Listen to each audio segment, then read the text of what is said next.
चलिए आज हम पढ़ेंगे संज्ञा। देखिए संज्ञा, संज्ञा क्या होता है? संज्ञा का तात्पर्य नाम से है।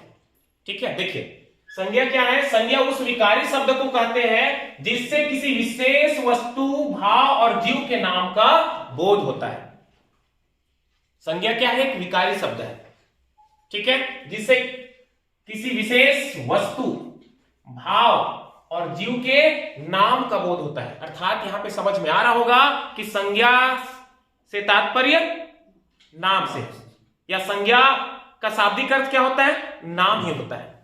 ठीक है, जैसे देखिए मोहन, राम, श्याम, लड़का, ये सब क्या है?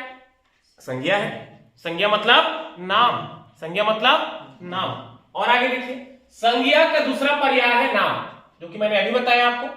ठीक है, संज्ञा दो शब्द से मिलकर के बना है, सम धन ज्ञान। सम धन ज्ञान अर्थात सम्यक ज्ञान कराने वाला।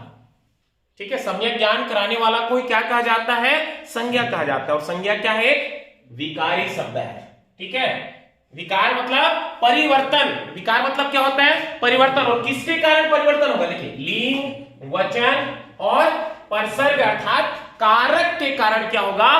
परिवर्तन होगा। ठीक है, किसके कारण? लिंग, वचन और कारक के कारण परिवर्तन होता है। संज्ञा क्या है? तुमको पूछा जाएगा विकारी शब्द की अविकारी, तो आपको क्या लगाना है? संज्ञा क्या है? विकारी शब्द है। ठीक है, संज्ञा क्या है? विकारी शब्द है। समझ में आ गया? जैसे लिंग मतलब देखिए मान लो यहां पे मैं लिखता हूं लड़का, लड़का। ठीक है, मैंने यहां पे लिखा लड़का, तो इसका जो है लिंग परिवर्तन करेंगे तो क्या हो जाएगा? लड़की। समझ में आ गया? लड़का का मैंने लिंग परिवर्तन कर दिया, क्या हो गया?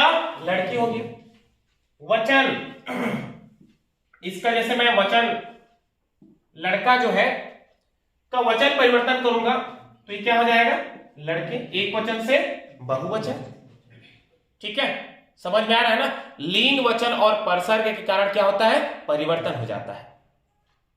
ठीक, लिखा है संज्ञा के रूप में परिवर्तन किसके कारण? लिंग, वचन और कारक के कारण। कारक मतलब परसर्ग, कारक का अन्य नाम क्या है? परसर्ग है। अब देखिए संज्ञा के भेद देखेंगे। संज्ञा के भेद तो देखिए कुछ विद्वानों ने अपने अनुसार संज्ञा को बांट दिया है। ठीक है, तो सबसे पहले देखिए अर्थ, अर्थ की दृष्टि से संज्ञा के भेद या संज्ञा के प्रकार। तो अर्थ की दृष्टि से या अर्थ के आधार पर संज्ञा के 5 भेद हैं, 5 प्रकार।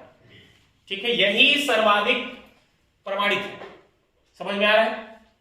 सबसे ज्यादा या तुमको पूछा जाएगा सर्वाधिक प्रमाणित किसको माना जाता है, तो अर्थ के आधार पर जो संज्ञा के 5 प्रकार है उसी को सर्वाधिक क्या माना जाता है?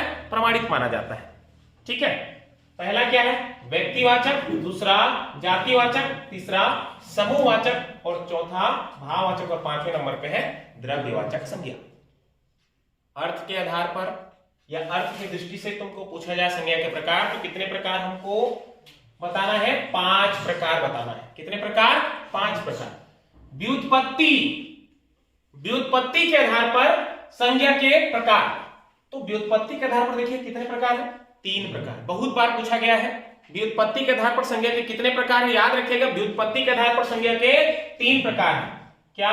व्यक्तिवाचक, गणनी और अगणनी। गणनी के अंतर्गत देखिए जातिवाचक और अगणनी के अंतर्गत है भाववाचक, समूहवाचक और द्रव्यवाचक।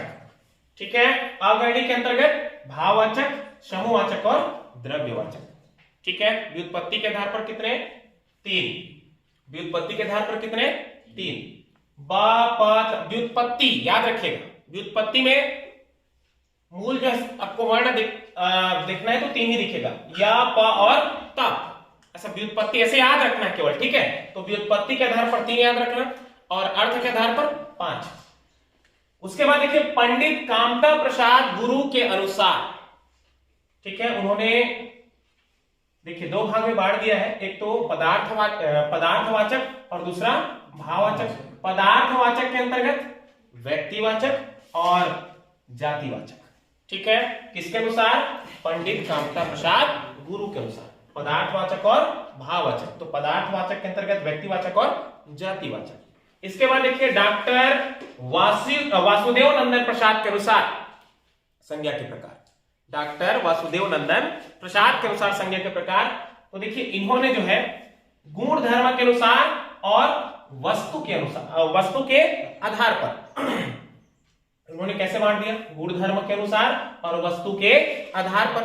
तो गुण धर्म के अनुसार देखिए भाववाचक, गुण धर्म के अनुसार भाववाचक, और वस्तु के आधार पर व्यक्तिवाचक, जातिवाचक, समूहवाचक और द्रव्यवाचक। ठीक है, क्या क्या, व्यक्ति, जाति, समूह और द्रव्य। इसके बाद देखिए रामचंद्र वर्मा के अनुसार, रामचंद्र वर्मा के अनुसार मूर्त संज्ञा और अमूर्तवाचक संज्ञा, मूर्तवाचक संज्ञा और अमूर्तवाचक संज्ञा।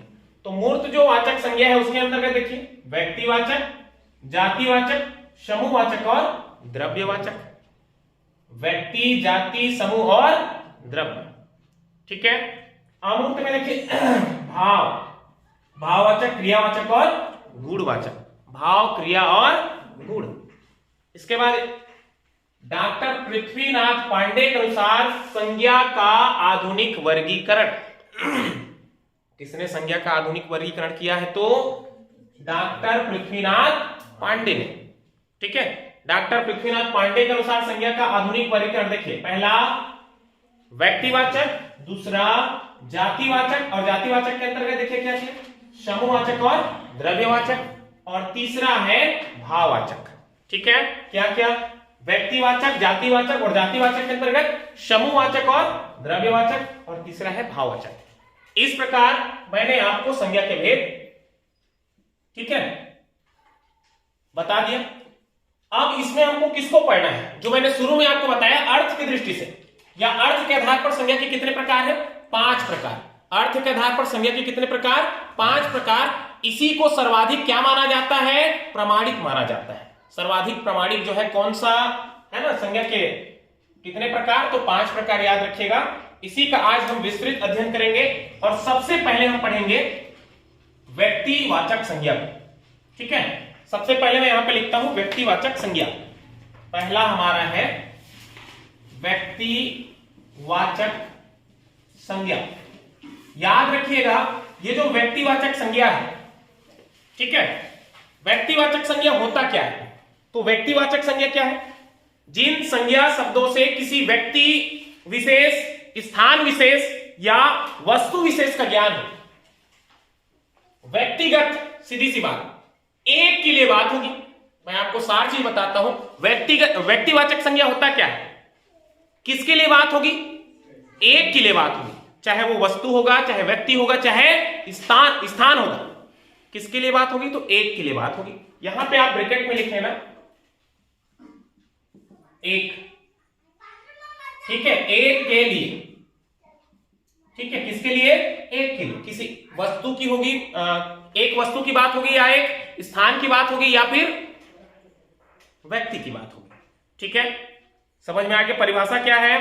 जिन संज्ञा शब्दों से किसी व्यक्ति विशेष, वस्तु विशेष अथवा स्थान विशेष का ज्ञान हो, उसे क्या कहा जाता है, व्यक्तिवाचक संज्ञा कहा जाता है। अब मैं आपको इसके बारे में थोड़ा सा और बताता हूं, व्यक्तिवाचक संज्ञा को कैसे जानेंगे और कैसे याद रखेंगे। ठीक है, तो याद रखेगा व्यक्तिवाचक संज्ञा हमेशा किस वचन में होगी, एक वचन में होगी। याद रखिएगा, कुछ मैं टिप्स आपको बताता हूं। पहला, व्यक्तिवाचक संज्ञा हमेशा एक वचन में होगी। याद रखिएगा, हमेशा एक वचन में होगी। ठीक है, ये हमारा फैक्ट चीज हो गया। दूसरा देखिए इसमें, दूसरा, व्यक्तिवाचक संज्ञा के नाम को बदला जा सकता है। ठीक है, व्यक्तिवाचक संज्ञा के नाम को बदला जा सकता है, बदला जा सकता है। तीसरा इसमें याद रखिएगा, व्यक्तिवाचक संज्ञा, व्यक्तिवाचक संज्ञा एक न एक दिन लुप्त होगी।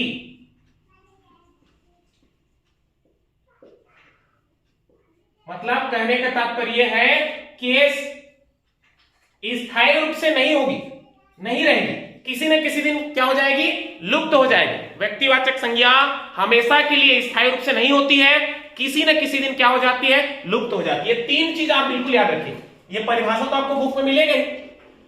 किसी व्यक्ति विशेष, किसी स्थान विशेष, किसी वस्तु विशेष के नाम को ही क्या कहा जाता है, जिसमें एक के बारे में क्या हो, उल्लेख हो, वो व्यक्तिवाचक है। ठीक है, एक वस्तु, एक व्यक्ति, एक स्थान का बोध कराता हूं, वही क्या कहलाता है, व्यक्तिवाचक संज्ञा कहलाता है। मैंने यहां पे आपको बता दिया, व्यक्तिवाचक संज्ञा हमेशा किसमें होती है, एक वचन में होती है। ठीक है, और व्यक्तिवाचक संज्ञा के नाम को क्या किया जा सकता है, बदला जा सकता है। मैं आगे आपको इसको और बता दूंगा। और व्यक्तिवाचक संज्ञा एक न एक दिन क्या हो जाएगी, समाप्त हो जाएगी, लुप्त हो जाएगी। समझ में आ रहा है? अब देखिए इसको कैसे समझेंगे। व्यक्तिवाचक संज्ञा के नाम को बदला जा सकता है, जैसे मैंने यहां पे लिख दिया जाज्वल्य नगर। ठीक है, जाज्वल्य नगर, जाज्वल्य नगर मतलब अभी वर्तमान नाम क्या, जांजगीर। इसके नाम को बदल करके हमने क्या, जांजगीर रखा। ठीक है, समझ में आ रहा है? जाज्वल्य नगर, पहले क्या नाम था जांजगीर का, जाज्वल्य नगर या जाज्वल्य नगरी। ठीक है, प्राचीन नाम। उसके नाम को बदल करके हमने क्या रख दिया, जांजगीर। जैसे रायपुर या नया रायपुर का नाम अटल नगर, नया रायपुर का नाम अटल नगर। समझ में आ रहा है ना? इसके नाम को क्या कर सकते हैं हम, बदल सकते हैं। इसके नाम को क्या कर सकते हैं, बदल सकते हैं। व्यक्तिवाचक संज्ञा के नाम को क्या किया जा सकता है, बदला जा सकता है। ठीक है, व्यक्तिवाचक संज्ञा एक न एक दिन लुप्त होगी। समझ में आ रहा है? जैसे अभी एक उदाहरण मैं बताता हूं, जैसे मैं यहां पे लिखता हूं सरस्वती नदी। सरस्वती नदी, सरस्वती नदी क्या है, व्यक्तिवाचक संज्ञा। केवल किसके बारे में बात हो रही है, सरस्वती नदी के बारे में बात हो रही है, एक के बारे में। और सरस्वती नदी आज वर्तमान में है क्या, नहीं है, क्या हो गई है, लुप्त हो गई। अभी मान लो गंगा नदी में लिखता हूं यहां पे, देखो गंगा नदी, समझने का प्रयास करिएगा, गंगा नदी। ठीक है, गंगा नदी आज है, ठीक है, 1000 वर्ष बाद, ठीक है, कोई मतलब जो है ये नहीं है कि वो रहेगी, हमेशा के लिए रहेगी। समझ में आ रहा है ना? आप जो है दावे के साथ नहीं कर सकते कि आज मान लो वर्तमान में गंगा नदी है और 1000 वर्ष बाद, हजारों वर्ष बाद जो है वो रहेगी, ऐसा आप कह ही नहीं सकते। व्यक्तिवाचक संज्ञा किसी न किसी दिन क्या हो जाएगी, समाप्त हो जाएगी, लुप्त हो जाएगी, याद रखिएगा। ठीक है, जैसे सरस्वती, सरस्वती जो नदी है, ठीक है, पूर्व में थी पहले प्राचीन समय में, लेकिन आज है क्या, नहीं है, आज क्या हो गई है, समाप्त हो गई है। ठीक है, इनके नाम को क्या कर सकते हैं, व्यक्तिवाचक संज्ञा के नाम को बदल सकते हैं, व्यक्तिवाचक संज्ञा के नाम को बदल सकते हैं। समझ में आ रहा है ना? मनुष्य कह दूं तो जातिवाचक आएगा, यदि मैं राम कहूं तो व्यक्तिवाचक आएगा। समझ में आ गया ना? यहां मैंने 4 चीज आपको बता दिया। व्यक्तिवाचक संज्ञा हमेशा एक वचन में होती है। ठीक है, इसके नाम को बदला जा सकता है, एक के लिए बात होगी। ठीक है, और एक न एक दिन क्या हो जाएगी, समाप्त हो जाएगी, एक न एक दिन क्या हो जाएगी, समाप्त हो जाएगी। कुछ मैं उदाहरण जैसे कि देखिए यहां पे रखता हूं, जैसे यहां पे मैं जनवरी लिखता हूं, जनवरी, जनवरी क्या है, व्यक्तिवाचक है, केवल जनवरी महीने के बारे में बात हो रही है। यहां पे मान लो मैं माह लिखूं, माह, तो क्या हो जाएगा, हाँ।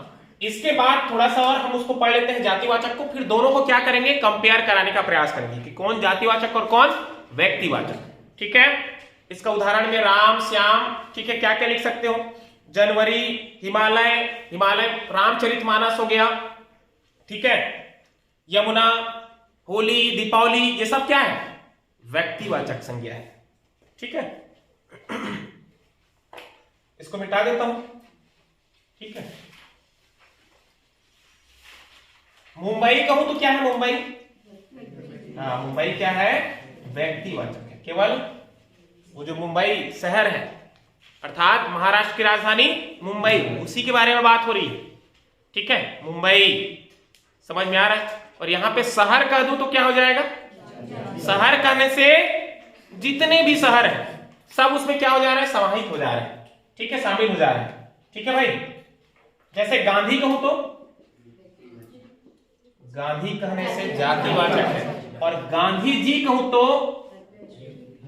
कहूं तो महात्मा गांधी राष्ट्रपिता हमारे, ठीक है, उनके बारे में बात हो रही। गांधी जी क्या हो गया, व्यक्तिवाचक। जैसे पटेल कहूं तो क्या हो जाएगा, जातिवाचक। लेकिन पटेल जी कहूं तो क्या हो जाएगा, ये व्यक्तिवाचक है। सरदार पटेल के बारे में बात हो रही है, भारत का विस्मार्स, भारत का लौह पुरुष, भारत का एकीकरण करने वाला पटेल जी। समझ में आएगा, पटेल जी कहने का मतलब सरदार पटेल के बारे में बात हो रही है, ठीक है। यहां पे मैं मान लो नेता लिखूं, नेता, तो नेता क्या है, जाति, और नेताजी लिख दूं तो हाँ व्यक्तिवाचक हो जाए, नेताजी अर्थात सुभाष चंद्र बोस, ठीक है। समझ में आ गया ना क्या कहना चाह रहा हूं मैं, क्लियर है। दूसरा हम लिखते हैं, व्यक्तिवाचक हो गया, किसी व्यक्ति विशेष मतलब एक के बारे में बात होगी, याद रखिएगा, है ना। एक वस्तु, एक व्यक्ति या किसी एक स्थान के बारे में जहां पे उल्लेख हो, क्या होता है, व्यक्तिवाचक संज्ञा होता है, ठीक है। ये तीन चीजें बिल्कुल आप याद रखिएगा। अगला देखिए, दूसरा है जातिवाचक संज्ञा। तो यहां याद रखना, जातिवाचक जो संज्ञा है, जातिवाचक संज्ञा क्या होती है, किसके लिए बात होगी, अनेक के लिए बात होगी, ठीक है। दूसरा है जातिवाचक संज्ञा, जातिवाचक संज्ञा अनेक के लिए, अनेक शब्द बिल्कुल याद रखेगा, अनेक के लिए बात होगी, ठीक है। इसका कुछ मैं आपको फैक्ट चीज बता दूं, परिभाषा सभी जानते हैं, ठीक है। जातिवाचक क्या है, जिन संज्ञा शब्दों के या शब्दों से किसी वस्तु, व्यक्ति अथवा स्थान की जाति का बोध हो, तो वहां पे क्या होता है, जातिवाचक संज्ञा, ठीक है। वहां पर क्या होता है, जातिवाचक संज्ञा होता है, जाति का बोध होना चाहिए, ठीक है। चाहे वो वस्तु का हो, चाहे व्यक्ति का हो, चाहे स्थान का हो, ठीक है। किसका बोध, जाति का, ठीक है। पेपर में ये सब तुमको नहीं पूछने वाला, परिभाषा और विभाषा, समझ में आ रहा है ना। आपको क्या पूछेगा, चार उदाहरण या जो भी, या एक उदाहरण दे दिया रहेगा, और उदाहरण में आप उदाहरण से पूछेंगे कि कौन सी संज्ञा है, और आपको उस उदाहरण को जानना है कि कौन सी संज्ञा है। वही चीज मैं आपको बताने का प्रयास कर रहा हूं। देखिए इसको कैसे हमको जो है याद रखना है, कैसे याद करना है। तो याद रखना, सबसे पहले तो इसमें अब भाई अनेक की बात हो रही है, तो क्या होगा, बहुवचन में होगा। हमेशा किसमें होती है, हमेशा बहुवचन में होती है, हमेशा बहुवचन में होती है, ठीक है। किसमें होती है, बहुवचन में होती है। दूसरा चीज याद रखना, इसके नाम को परिवर्तित नहीं किया जा सकता, इसके नाम को बदला नहीं जा सकता, ठीक है। तीसरा मैंने क्या बताया था उसमें, एक न एक दिन क्या हो जाएगी, लुप्त। ये हमेशा के लिए क्या होगी, स्थायी रूप से विद्यमान होगी, याद रखिएगा, ठीक है। ये क्या है, इसके नाम को बदला नहीं जा सकता, हमेशा स्थायी होते हैं करके लिख लो, हमेशा स्थायी होते हैं, ठीक है। कभी भी समाप्त नहीं होगी। जैसे देखिए हमेशा बहुवचन तो क्लियर है भाई, अनेक के लिए बात हो रही है। बहु मतलब समझ में आ रहा है ना, अनेक, बहु मतलब अनेक, इनके नाम को बदला नहीं जा सकता। अब मैं तुमको बताता हूं, यहां मैंने लिख दिया पर्वत। पर्वत क्या है, पर्वत क्या है, जातिवाचक है। मैंने पहाड़ लिख दिया, पहाड़ क्या है, जातिवाचक है। मैंने शहर लिख दिया, शहर क्या है, जातिवाचक है। समझ में आ गया ना। मैंने देश लिख दिया, देश, देश क्या है, जातिवाचक है। क्या है, जातिवाचक। अब यहां पे समझने का प्रयास करिएगा। पर्वत को, पर्वत के नाम को हम कैसे बदलेंगे, क्या रखेंगे बताओ। अब पर्वत में मान लो यहां पे मैंने लिख दिया हिमालय पर्वत, हिमालय पर्वत। देखो हिमालय पर्वत समझ में आ रहा है, हिमालय पर्वत ये क्या है, व्यक्तिवाचक है, केवल एक के लिए बात हो रही है, हिमालय पर्वत के बारे में बात हो रही है। और मान लो यहां पे मैं पर्वत लिख दूं, तो पर्वत क्या हो गया, जातिवाचक हो गया। और पर्वत के अंतर्गत जितने भी संसार में जो पर्वत है वो सब शामिल हो जाते हैं। अरावली पर्वत, एंडीज पर्वत, यूराल पर्वत, राकीज पर्वत, दुनिया भर के जितने भी पर्वत है, समझ में आएंगे वो किस में आ जाएंगे, जातिवाचक में आ जाएंगे, पर्वत में समाहित हो जाएंगे। तो पर्वत के नाम को हम कैसे बदलेंगे, पर्वत तो पर्वत ही रहेगा, लेकिन मान लो यहां पे हिमालय पर्वत है, हिमालय पर्वत का नाम हिमगिरी रख सकते हैं, या और अन्य कुछ रख सकते हैं, जैसे अरावली पर्वत। अरावली पर्वत हम चाहें तो अरावली का नाम और कुछ रख सकते हैं। समझ में आ रहा है ना? व्यक्तिवाचक संज्ञा के नाम को बदला जा सकता है, लेकिन जातिवाचक संज्ञा के नाम को नहीं बदला जा सकता। मान लो यहां पे मैंने शहर लिखा है, अब शहर को कैसे बदलोगे? शहर तो शहर ही रहेगा भाई, शहर तो शहर ही रहेगा। मान लो यहां पे मैं, जैसे क्या चलता था पहले, बंबई चलता था, ठीक है, बंबई। अभी क्या चल रहा है? मुंबई चल रहा है। समझ में आ गया ना? बंबई क्या है? बंबई क्या है? व्यक्तिवाचक संज्ञा है। बंबई क्या है? व्यक्तिवाचक। और व्यक्तिवाचक के नाम को बदला जा सकता है। हमने बदल के क्या कर दिया? मुंबई। नया रायपुर का नाम हमने क्या चेंज कर दिया? अटल नगर चेंज कर दिया। जाजवल्य नगरी का नाम हमने क्या किया? जांजगीर रख दिया। सब क्या है? व्यक्तिवाचक। समझ में आ गया? इसके नाम को देखो, जातिवाचक के नाम को नहीं बदला जा सकता। शहर को कैसे बदलोगे? पहाड़ को कैसे बदलोगे? देश को कैसे बदलोगे? समझ में आ रहा है ना? व्यक्तिवाचक और जातिवाचक में यही डिफरेंस। तीसरा देखिए, हमेशा स्थायी होते हैं।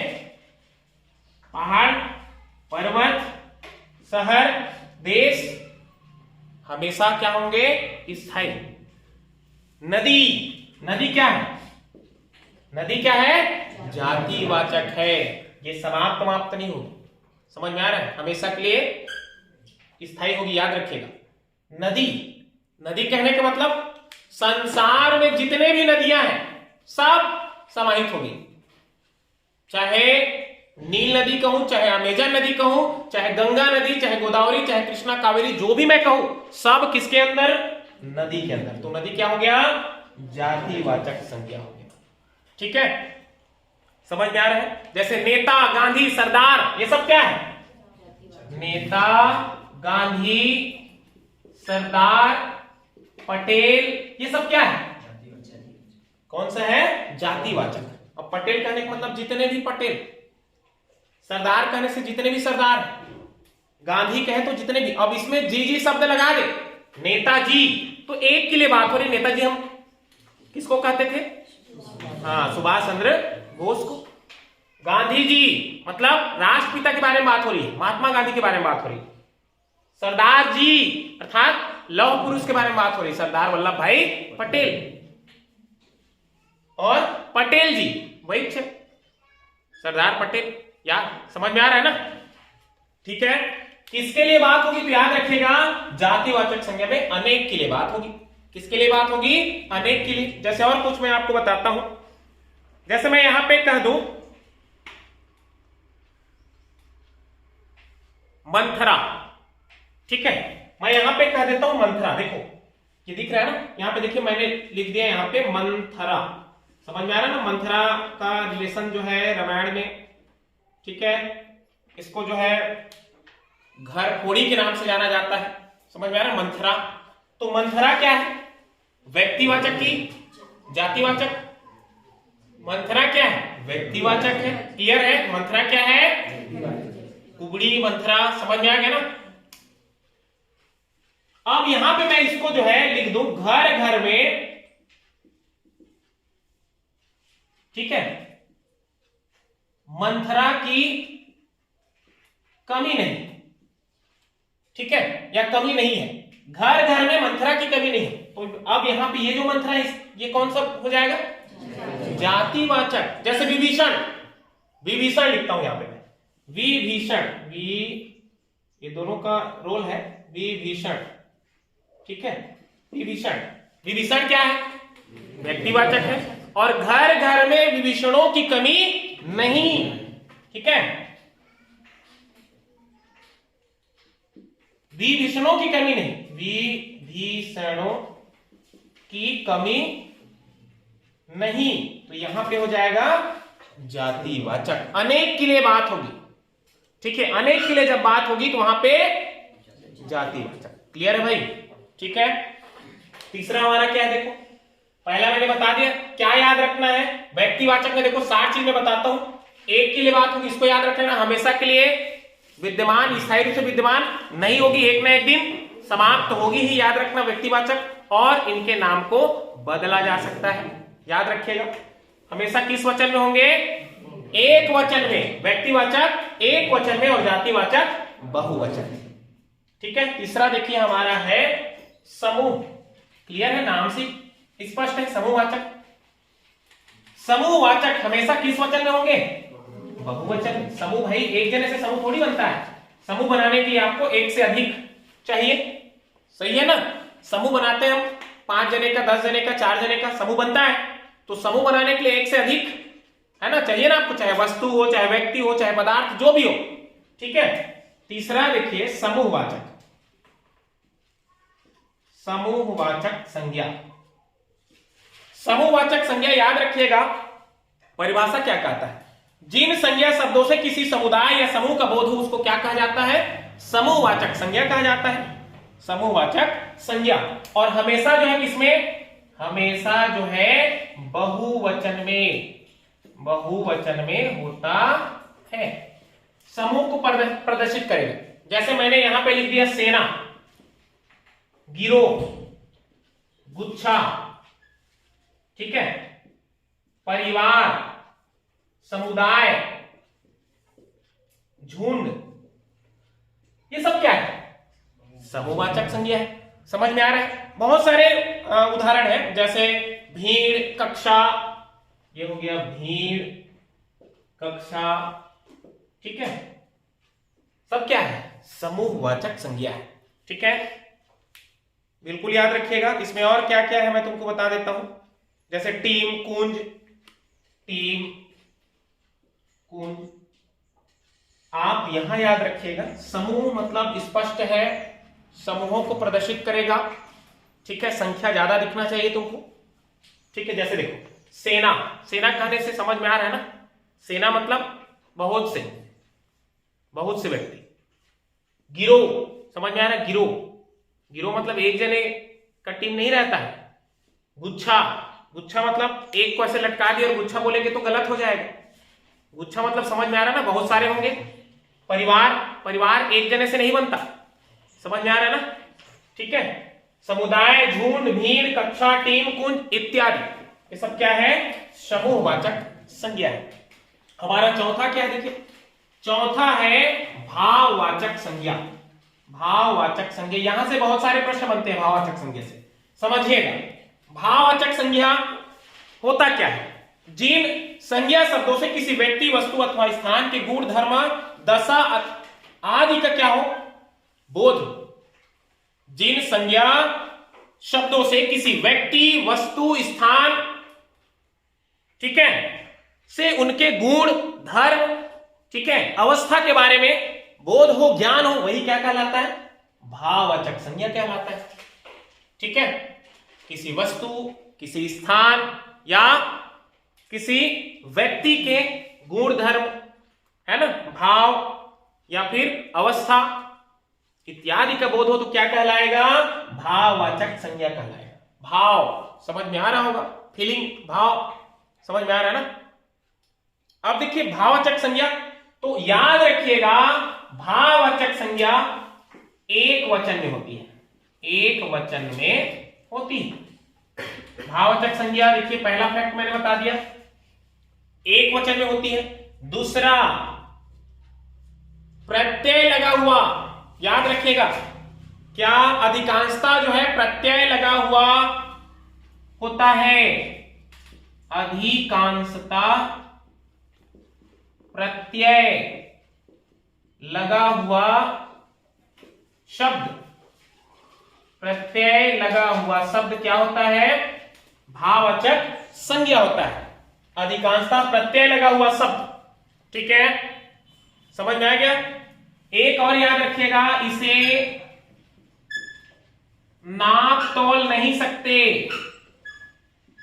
इसे नाप तोल नहीं सकते। अब इसको आप जानिए, 3 चीजें मैंने यहां पे लिखा दिया। सबसे पहले तो एक वचन में होती है, क्लियर है? दूसरा, अधिकांशता प्रत्यय लगा हुआ शब्द क्या होता है? भाववाचक संज्ञा होता है। और तीसरा मैंने बताया भाववाचक संज्ञा को हम नाप तोल नहीं कर सकते।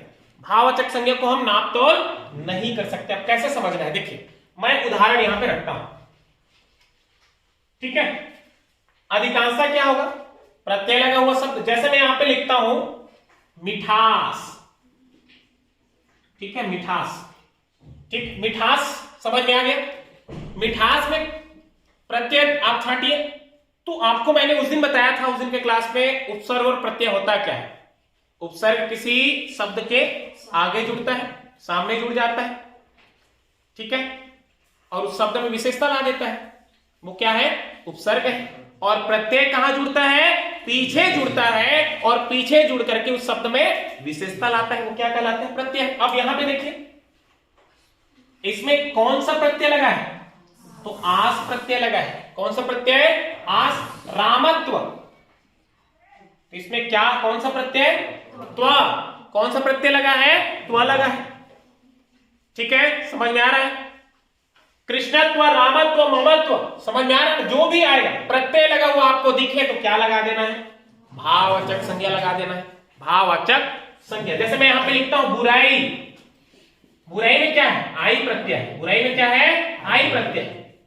समझ में आ रहा है ना, बुराई में आई प्रत्यय है, क्या लगाएंगे बुराई में, कौन से संज्ञा, भाववाचक संज्ञा। अब एक चीज और सुनिए आप, ठीक है, इसे नापा या तौला नहीं जा सकता। जैसे देखो घृणा, प्रेम, ईर्ष्या, ठीक है, घृणा, प्रेम, ईर्ष्या, जवानी, बल, जवानी, ये सब क्या है, बुराई, सब क्या है, भाववाचक संज्ञा। अब घृणा देखिए, घृणा, मैं तुमसे घृणा करता हूं या करती हूं, तो घृणा करती हूं या करता हूं, समझ में आ रहा ना। आप ये नहीं बोल सकते कि मैं इतना सारा, कितना सारा या कितना जो है घृणा करता हूं, नाप तो नहीं कर सकते ना। मैंने उस दिन आपको बताया था, जैसे मैं आपको 5 मीटर घृणा करता हूं या 5 किलो घृणा करता हूं, कह सकते हो क्या, नहीं, नाप तोल नहीं सकते। जैसे मैं तुमसे प्रेम करता हूं, प्रेम, मैं तुमसे प्रेम करता हूं, कितना प्रेम, बहुत प्रेम, तो बहुत मतलब कितना, आप यहां पे नाप सकते हो क्या, तोल सकते हो क्या, 10 किलो प्रेम करता हूं, 20 किलो प्रेम करता हूं, 10 मीटर प्रेम करता हूं, ऐसा बोल सकते हो क्या, नहीं। मतलब यहां पे भाव, जो भाव है उसको आप नाप तोल नहीं सकते। प्रेम, ईर्ष्या, ईर्ष्या मतलब होता है जलन, समझ में आ रहा है, ईर्ष्या मतलब जलन, समझ में आ रहा है ना मैं जो बोलना चाह रहा हूं, इसको हम नाप तोल नहीं कर सकते। क्लियर है, केवल क्या करेंगे, केवल महसूस करेंगे, महसूस। मैं आपसे बहुत प्रेम करता हूं, महसूस बस कर सकते हैं। मैं तुमसे बहुत घृणा करता हूं, महसूस बस कर सकते हैं। क्या कर सकते हैं हम इसको, महसूस कर सकते हैं, ठीक है, समझ में आ गया ना। महसूस करना, वही तो करते हैं भाई, प्रेम करना मतलब क्या, महसूस करते हैं, समझ में आ रहा है ना, बहुत प्रेम, समझ में आ रहा है। जवानी, बल, ये सब प्रेम, ईर्ष्या और प्रत्यय लगा हुआ जितने भी है, याद रखिएगा मैंने 3 चीज यहां पे लगा दी, हमेशा लिखा दिया यहां पे, हमेशा क्या होगी, एक वचन में होगी, अधिकांशतः प्रत्यय लगा हुआ शब्द क्या होगा, भाववाचक संज्ञा, और इसे नाप तोल नहीं कर सकते। जैसे इसमें देखो उदाहरण मैं आपके पास रखता हूं, बहुत सारे उदाहरण है। इसमें, इसने मतलब वही तो हो गया, कितना इसने, केवल हम क्या कर रहे हैं यहां, महसूस कर रहे हैं। माता अपने बालकों से स्नेह करती है, प्रेम करती है, ठीक है। जवानी, बल, मिठास, कड़वाहट, देखो कड़वाहट, कड़वाहट, तो इसमें क्या लगा हुआ है, देखो आहट प्रत्यय लगा हुआ है, आहट क्या लगा है, प्रत्यय लगा है, समझ में आ गया। गरीबी, अब गरीबी, वह व्यक्ति गरीबी से मारा जा रहा है, गरीबी, कितनी गरीबी है, बहुत गरीबी है, समझ में आ रहा है, या बहुत गरीब है, गरीबी, गरीबी मतलब समझ में आ रहा है, केवल हम महसूस कर रहे हैं उनकी स्थिति को, समझ में आ रहा है, उनकी स्थिति को केवल महसूस कर रहे हैं। गरीबी कौन सा, भाववाचक संज्ञा, कौन सी संज्ञा है, भाववाचक संज्ञा, ठीक है भाई, क्लियर है। भाववाचक संज्ञा, भाववाचक संज्ञा को केवल हम क्या करेंगे, महसूस करेंगे, ठीक है। घृणा, प्रेम, ईर्ष्या, बल, जवानी, ठीक है, बुराई, कड़वाहट, महसूस, और क्या लगा हुआ, प्रत्यय लगा हुआ शब्द प्राय क्या होता है, भाववाचक संज्ञा होता है। अगला हमारा क्या है देखिए, द्रव्य, द्रव्य मतलब पदार्थ। आप विज्ञान पढ़ते होंगे और पदार्थ की अवस्था देखिए, ठोस, द्रव और गैस, मुख्यतः ठोस, द्रव और गैस। पांचवा को मैं आपको समझा देता हूं सरल भाषा में, देखिए कैसे हम याद रखेंगे। पांचवा हमारा है द्रव्यवाचक संज्ञा, ठीक है। पांचवा जो टॉपिक है, पांचवा प्रकार जो है द्रव्यवाचक संज्ञा, ठीक है। द्रव्यवाचक या फिर इसी को क्या कहते हैं, पदार्थवाचक, पदार्थवाचक संज्ञा, ठीक है। इधर ध्यान दीजिए, पदार्थवाचक संज्ञा या फिर द्रव्यवाचक संज्ञा। तो द्रव्य की कितनी या पदार्थ की कितनी अवस्था होती है, 3 अवस्था, ठोस, द्रव और गैस। इन रूप में आपको, इन तीनों रूपों में से किसी भी रूप में तुमको मिले तो क्या लगा देना, द्रव्यवाचक लगा। क्या लगाना, द्रव्य या फिर पदार्थवाचक। कौन से रूप में, ठोस, द्रव और गैस। समझ में आ गया, ठोस, द्रव और गैस। अब यहां पे एक चीज और याद रखिएगा, यह भी हमेशा जो है एक वचन में होती है, ठीक है। हमेशा एक वचन में होती है। कौन सी संज्ञा, पदार्थवाचक संज्ञा या द्रव्यवाचक संज्ञा, हमेशा एक वचन में होती है। अब यहां पे देखिए, ये एक वचन में कौन कौन और बहुवचन में कौन कौन। तो याद रखिएगा, जातिवाचक संज्ञा और समूहवाचक संज्ञा, इन दोनों को छोड़ दे तो 3 ठो जो बच गया वो किसमें, एक वचन में। ये जातिवाचक संज्ञा और समूहवाचक संज्ञा बहुवचन में होती है। अब भाई समूह मतलब बहुत सारे और जाति मतलब भी समझ में आ गया ना, अनेक के लिए बात होगी। तो अनेक के लिए बात होगी मतलब बहुवचन, अनेक के लिए बात होगी मतलब बहुवचन। और समूह में तो स्पष्ट है, समझ में आ रहा है ना, बहुवचन होगी ही, क्योंकि समूह की बात हो रही है। समूह की बात हो रही है मतलब है ना, बहुवचन है। उसके बाद ये व्यक्तिवाचक, भाववाचक और द्रव्यवाचक, इन तीनों में जो है एक वचन होगी, ठीक है। अब ये द्रव्यवाचक होता क्या है या पदार्थवाचक, तो इसकी परिभाषा देखिए, जिन संज्ञा शब्दों से किसी धातु, द्रव या तरल पदार्थ का बोध हो, ठीक है, वहां पर द्रव्यवाचक संज्ञा होती है। जैसे सोना, चांदी, घी, तेल, है ना, पानी, दाल, ये सब क्या है, द्रव्यवाचक या फिर पदार्थवाचक। याद रखिएगा, पदार्थ की 3 अवस्था है, ठोस, द्रव और गैस। इन तीनों अवस्थाओं में से कोई भी रहे, ठीक है, तो आपको क्या लगाना है, द्रव्यवाचक या फिर पदार्थवाचक संज्ञा लगाना है। धातु अधातु जो भी तुमको मिले क्या लगा देना है, पदार्थवाचक या फिर द्रव्यवाचक, ठीक है। समझ में आ गया संज्ञा। ये जो 5 प्रकार मैंने आपको समझाया, संभवतः आपको समझ में आया होगा, आ गया ना समझ में, ठीक है। संज्ञा किसे कहते हैं, तो संज्ञा का शाब्दिक अर्थ होता है नाम। संज्ञा का शाब्दिक अर्थ क्या होता है, नाम होता है। चाहे वो किसी वस्तु का होगा, चाहे किसी व्यक्ति का होगा, चाहे किसी पदार्थ का नाम होगा, लेकिन नाम होगा, ठीक है। सम धन ज्ञा, सम धन ज्ञा बराबर क्या होता है, सम्यक ज्ञान कराने वाला। सम मतलब सम्यक हो गया और ज्ञान, ज्ञा मतलब ज्ञान कराने वाला, सम्यक ज्ञान। जैसे यहां पे मैं लिखता हूं राम, लिखता हूं राम, ठीक है। राम क्या है, नाम तो है। राम क्या है, नाम है। किसका नाम है, ज्ञान कराएगा, सम्यक ज्ञान कराएगा कि वो दशरथ का बेटा राम। समझ में आ गया, दशरथ का बेटा राम सम्यक ज्ञान करा रहा है, अयोध्या का राजा राम। समझ में आ गया ना, सम्यक ज्ञान कराने वाला ही क्या है, संज्ञा है, ठीक है। संज्ञा के रूप में परिवर्तन हो जाता है, किसके कारण होता है, लिंग के कारण, वचन के कारण और कारक अर्थात परसर्ग के कारण। याद रखिएगा। और संज्ञा के भेद मैंने बता दिया। सर्वाधिक प्रमाणिक किसको माना जाता है, अर्थ के आधार पर जो संज्ञा के 5 प्रकार है, जो मैंने अभी आपको बता दिया। व्यक्तिवाचक संज्ञा, व्यक्तिवाचक संज्ञा मतलब एक के लिए बात होगी, जातिवाचक संज्ञा अनेक के लिए बात होगी, ठीक है। समूहवाचक संज्ञा हमेशा किसमें, बहुवचन, समूह की मतलब समूह को क्या करेगा, प्रदर्शित करेगा। भाववाचक, ठीक है, ये हमेशा किस वचन में, एक वचन में होगी। और भावनाएं को क्या की जाती है, केवल महसूस की जाती है, इसको नाप तोल नहीं कर सकते, याद रखिएगा। और क्या लगा हुआ होता है, प्रत्यय लगा हुआ होता है, प्राय, याद रखिएगा। द्रव्यवाचक संज्ञा तो हमेशा किस वचन में होगी, एक वचन में होगी द्रव्यवाचक संज्ञा, ठीक है। और पदार्थ की जो 3 अवस्था है, ठोस, द्रव और गैस, ठीक है, ये इनके अंदर है, द्रव्यवाचक या फिर पदार्थवाचक संज्ञा के अंतर्गत आते हैं, याद रखिएगा, ठीक, ठीक है भाई, समझ में आ गया। अब 2-3 मैं क्रैश क्वेश्चन करता हूं, आया हुआ जो प्रश्न है, ठीक है, आया हुआ जो प्रश्न है बताइएगा। संज्ञा के रूप में परिवर्तन होता है।